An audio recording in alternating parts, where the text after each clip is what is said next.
CorpsStories, ordinary Marines, extraordinary lives.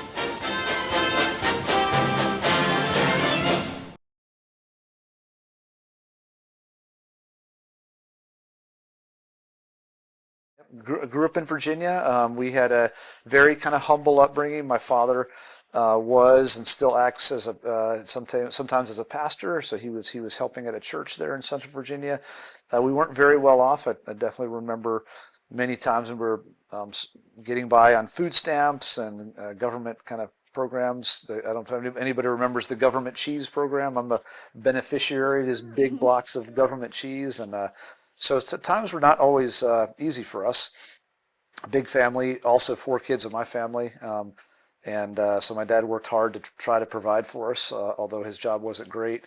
And I definitely saw the Marine Corps as my ticket to freedom, from financial freedom, and really to explore. I always loved traveling, the idea of traveling, even though I hadn't really done anything outside of the States. And felt like the Marine Corps was going to be my ticket to just a big adventure for 4 years, live abroad, make some money, and then kind of decide what I wanted to do after that. Way back, going back almost 30 years, 1995, August. Yeah, so it's amazing that amount of time has passed. And so decided to join the Marine Corps, and parents were a bit, concerned, of course. I was the first one to do that kind of thing for my family. But joined and enlisted to be a nuclear, biological, and chemical defense specialist. And so I went to the Marine Corps as an enlisted guy and spent about a little over 11 years on the enlisted side before I decided to seek my commission. During that time, I was stationed in Hawaii, and I was a staff sergeant at that time, and I was attending this wonderful church, New Hope Christian Fellowship. And through a beautiful party on the beach, I met my lovely wife, who at that time was definitely not interested in a white military Marine. Thankfully, she said yes when I asked her to marry me. That's a miracle right there. And then we started our life together from Hawaii. I was a staff sergeant at that time. Well, I was walking down the beach. I see a whole bunch of people on Waikiki Beach, and it was a group of not everyone was single. It was a group of young adults at our church. And I see Caleb, and the whole night I see him trying to get my attention. I wanted nothing to do with him because local girls avoid military guys. You just go for local guys. And so we were singing praise and worship, and I had my eyes closed, my hands were raised high, and we're singing, and I was a very new Christian at the time. And all of a sudden, I feel someone taking my slipper, my flip-flop off my foot. And I was thinking, okay, do I open my eyes? What would a Christian girl do? Or do I keep them closed? I decided to leave my eyes closed. And at the end of the song, I open them up and I see Caleb smiling at me. And I asked him if he had my slipper. And he said, "No, what slipper? What are you talking about?" With that smirk. And so I took off my other slipper, walked around the beach without slippers, and it was fine. And at the end of the night, I finally found the slipper behind a tree and put it back on, decided to go home. And while I'm in my car with my friend, I see him with a bunch of homeless kids. And I had a little homeless ministry going on, and I had to protect these kids from this military guy. And so I drive up my car right in front of him, and I asked him, "Hey, what are you doing with the kids?" And he's like, "I'm taking them to the beach tomorrow. Do you want to come?" And I was like, "Sure." I get a piece of paper, write my name and my phone number. I hand that piece of paper to him, and the rest is history. And I'm driving home, and my friend's asking, "What did you just do?" So my first combat deployment was in 2004. At that time, my wife and I were engaged, and we had planned to have a year engagement. I was stationed in Hawaii, and I got a phone call from the monitor at Headquarters Marine Corps I was a staff sergeant at the time, and he said, "Hey, what are your?" He asked me some data points, and he said, "Hey, do you have a clearance?" And I had to have a clearance from my time on MSG when I was younger previously. And I said yes. And he said, "Hey, I think you're one of the only guys to have like the CBRN qualifications, a clearance at a certain level, and some other training. I had gone through some advanced technical training for chem bio defense." And he said, "I can't promise anything, but you may get a phone call tomorrow, and you might be deployed really quickly." And so I didn't think much of it because our unit wasn't going anywhere. But the next day, my boss got a phone call, and they said, "Hey, Staff Sergeant Eames has been selected to go be a part of the specialized survey group, the Iraqi survey group, and he needs to report into Tampa in a week." So I told my darling wife probably the worst words I could have said. And I said them. I said, "If you're the right girl, you'll wait for me," which is what I had told dozens of Marines over the years. "Hey, don't rush into marriage. If she's the right girl, she'll be willing to wait for you, and you get married." That was the wrong answer for my beautiful wife. I was teaching at a private school that had a lot of military families. So I was so new to this Marine Corps military life. So I told some of my students' mothers, and they told me immediately, "You must get married." And Yeah. wow, memories. Well, it's because And they told me that if something ever did happen to him, I would not know about it. And I hadn't met your parents yet or your family yet. So I told him that that's what they said. And you you were against it, but I guess the more you talk to people, they suggested we. Well, I definitely knew that. First of all, I knew that she was the right girl for me. I mean, my goodness, you're the most amazing thing that's happened in my human existence here, aside from being saved. And I knew that she was going to be with me for a lifetime. Like I said, I felt like God told me that from the very first time I met her. And so I talked to some of my mentors in the Marine Corps and in my church, and realized that we did need to get married, and it needed to be very soon. So we decided, basically, I think on a Wednesday, to get married on Friday or Saturday, something like that. No, it was a Thursday, I remember, and we're big pranksters. We like to play tricks on a lot of people. And so we called people, and we were like, "Hey, I thought we were just we're silly. getting married tomorrow. Can you just show up at Waikiki Beach where we usually have our barbecues?" And that's where we're getting married. And everybody was like, "Okay, whatever." And I told all my students' mothers, and I told them, "Whoever could show up, please just show up. I'm so sorry it's so last minute."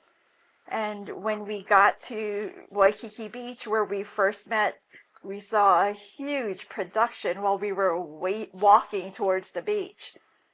And I told Caleb, "Well, something's already happening there. Why don't we just get married by the rocks over here?" And so we get closer and closer, and we notice that all the people who were at that huge production with the arch and the flower petals The as tiki the torches aisles and tiki torches were our people. It was friends who put this last minute. I'm sorry. I'm so sorry. That's my alarm. And you'll have to go. No. It's probably one of her dozens of One alarms. of mine. Yeah. So we get there, and there was a whole bunch of our people, and all my kindergarten students showed up. Every single kindergarten With student. my families, and they all had little flower baskets that the mothers put together. Yeah. It was All the beautiful wedding, and spectacular, planned in about 24 hours. yes, none by us. Yeah, and no cost, zero cost. And yes, We just walked in. And everyone brought food, so it was a little potluck. Yeah. And every Friday on Waikiki Beach, there's the fireworks.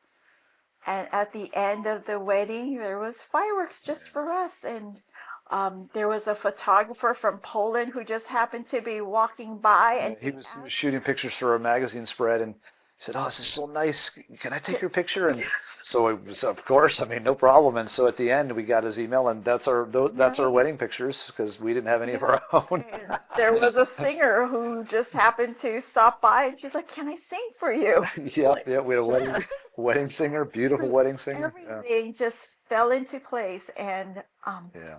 one request that I always wanted from the time I was a little girl was for my future husband to surf up to me. And that happened too. Yep. Everyone was looking for Caleb, and I knew he was going to surf up to me. So And I got it. it was wonderful. It was amazing. Yeah, it was a really a Wow. huge blessing. And then so we got married, and then a couple days later, I think probably 4 days later, I was on a plane to Tampa. So came back from that deployment, had some time back in the States. I think we PCS to California, and then another deployment with a logistics unit. This time to with a typical Marine Corps, infantry actually was a logistics unit that was assigned to support the infantry guys, and that was in and around the Baghdad area, LtCol to Al Assad, and back and forth between a lot of travel on the routes, on the roads, and that of course was also that was 2006, also a pretty hazardous time to be driving around the country. So a lot of prayer, but thankfully made it back. In one piece, and I know a lot of others didn't. And so once I made the transition to become an officer, I chose the MOS, or asked for the MOS of PAO at the time. Now it's referred to as communication strategy, because I knew that I really enjoyed engaging with people and enjoyed talking and back and forth and understanding about their world and hopefully sharing a little bit of mine. And I really wanted to tell the Marine Corps story. I came out of several deployments to Iraq where I saw the media reporting and coverage be 100% 180 from what I had experienced personally, and I felt, man, there's something I could do about that and try to tell the true story of what's happening and the successes that I personally witnessed. So it's been very rewarding seeing all different aspects of the Marine Corps, from the aviation side to the logistics side to the combat arms side, and been able to tell a little bit of the Marine Corps story. And I think that has helped in my communication skills, although I'm certainly not perfect. My wife will validate that 100%. There's always room to get better, but thankfully it's served me well. I'm very happy with that.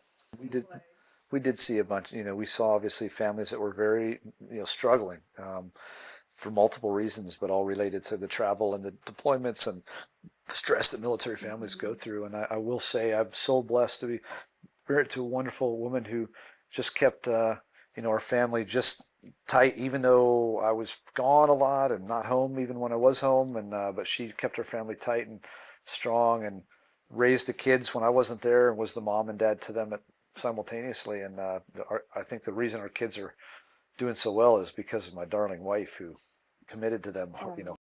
I can tell you, I'm just so in awe and so proud to be around these amazing watchstanders. Every time I spend time with them, I'm continually impressed by their level of maturity, their understanding, like you said, their quick thinking, their ability to make decisions under pressure.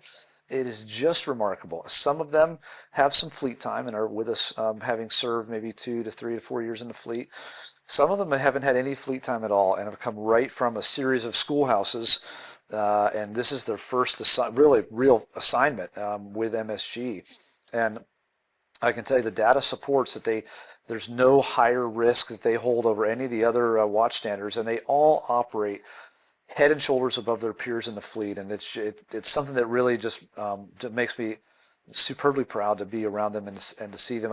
I remember back when I was an MSG almost 30 years ago, and they are better equipped, better trained, better judgment, but making better judgment calls, and certainly operating at a way higher level than we ever did.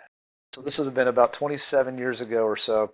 I raised my hand for MSG duty and was assigned to Monrovia, Liberia as my first assignment, which is now part of Region 7.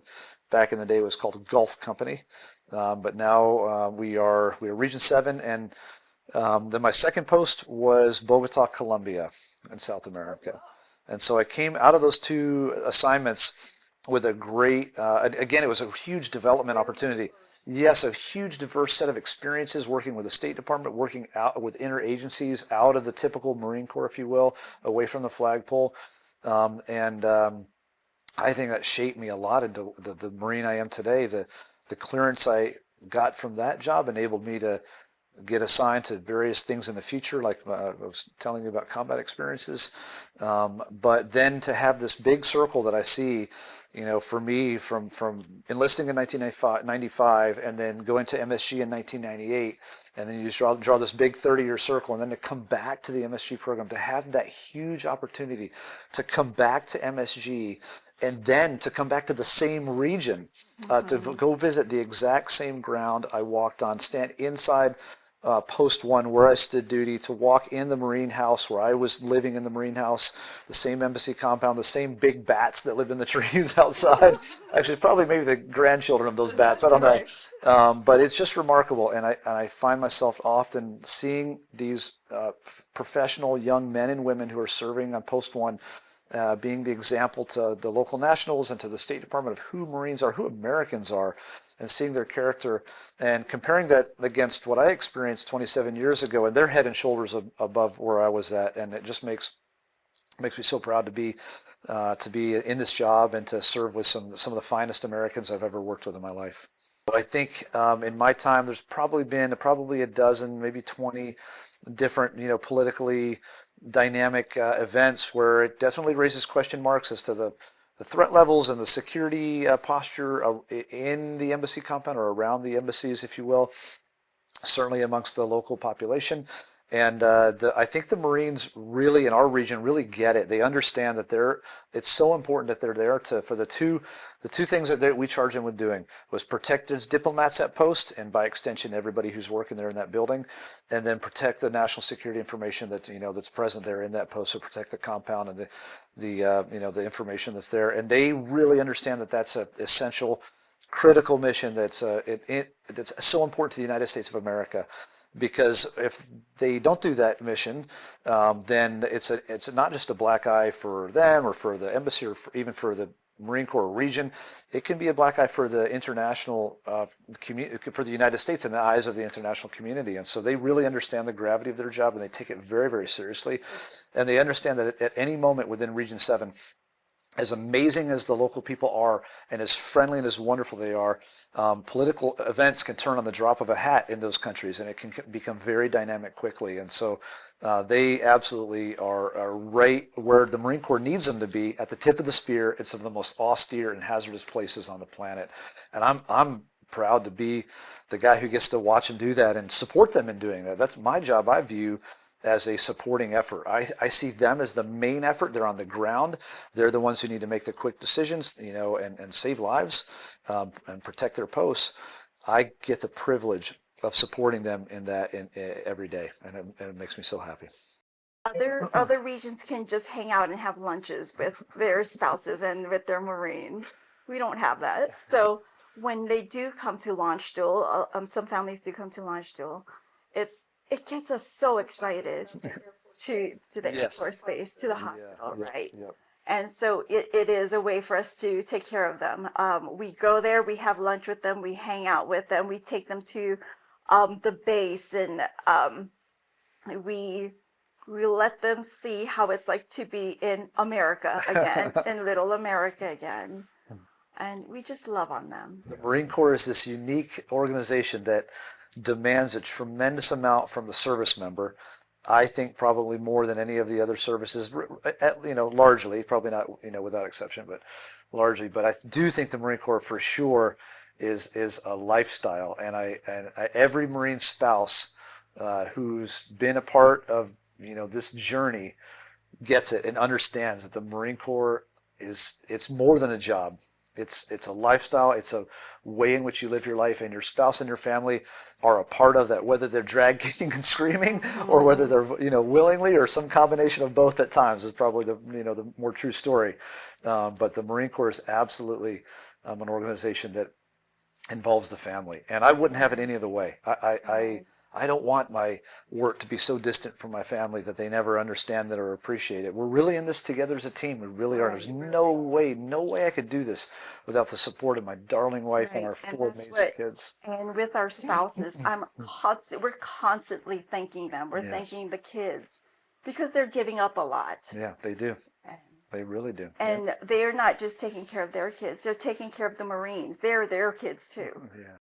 I've been really amazed to see the levels of creativity and just enthusiasm of service that our spouses have, from, thinking about how to run a trivia night or a game night, and thinking about how to involve the local people that you live around, and how to involve the State Department people, and just some really amazing opportunities. I think in Ouagadougou, the detachment commander, his spouse, and the Marines, we all went to an orphanage it's an orphanage run by the police department, because tragically all of the orphans that are there have had their fathers killed by the Islamic extremists that run the kind of the north of that country. And what a moving time to spend time with these kids who, of course, they've been through loss, but they're happy. They're playing, enjoying life, talking with us. And one young man, we had a question and answer time, and so I asked them what they want to do when they grow up. And one young man just bounced up, and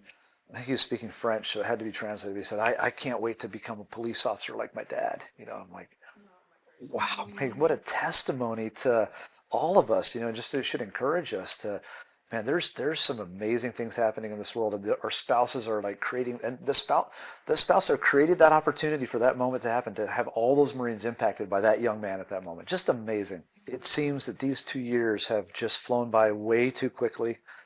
We have made so many amazing friends, not just through the State Department here, and not just out at the embassies and our work there, but also with our German kind of neighbors that we've encountered along the way, and through our church. Our kids all have friends that they will hopefully hold dear for the rest of their life. Certainly my oldest 19-year-old is, his formative time, the last 2 years of his life, the end of high school, and then the next year we're here. And so these are moments that we just will never forget. And it seems like, man, I wish we could have gone back and done more, but we gave it a good shot, darling, and we'll leave here with very happy hearts. Yeah. Happy. I am so going to miss the spouses. I'm going to miss the team it's just been an amazing team. And I know that it would have been such a great experience if it wasn't the people that we worked with. Yeah. The spouses have done, I told one of the Marines yesterday that it was because of them that Caleb, your job isn't easy, but I said, you all made his job so much easier. Yeah. They all took care of each other. I loved the teamwork that I would see everywhere, all the time. Yeah. And there were two new CO spouses who just moved here, so they're all new to this, but they immediately became a part of this wonderful consulate team here in Frankfurt. Yeah. And whenever I'm like, okay, this is what I want to do, they're like, okay, let's do it. You need people like that on your team you have a vision, and they're like, okay, let's just do it. Let's jump in. You just jump in with jump in and go. 2 feet, and you go and you do whatever you can. And you get all these volunteers, and it just happens. But it's that teamwork that makes the dream work. It does, yeah. And what I love our, Region 7. I affectionately refer to it as Team 7 because I see that teamwork and I see that just developing and flourishing. But really, that's broader. It's the community that we live here. It's the community from the consulate. It's our German friends and neighbors, and a lot of times all those things, all of those worlds overlap or intersect in some way. And it's really a beautiful thing. And I can't imagine it could get any better than this, really. It's just incredible. I feel so blessed. Amazing people, amazing deck commanders, amazing spouses and families that whenever we would have our RTE, regional training event, it would be like a huge family reunion. Although we've never met, we would only see each other online. It would be like, hey! And that's what I'll miss, is seeing them in person so much. Yeah. CorpsStories, Ordinary Marines, Extraordinary Lives.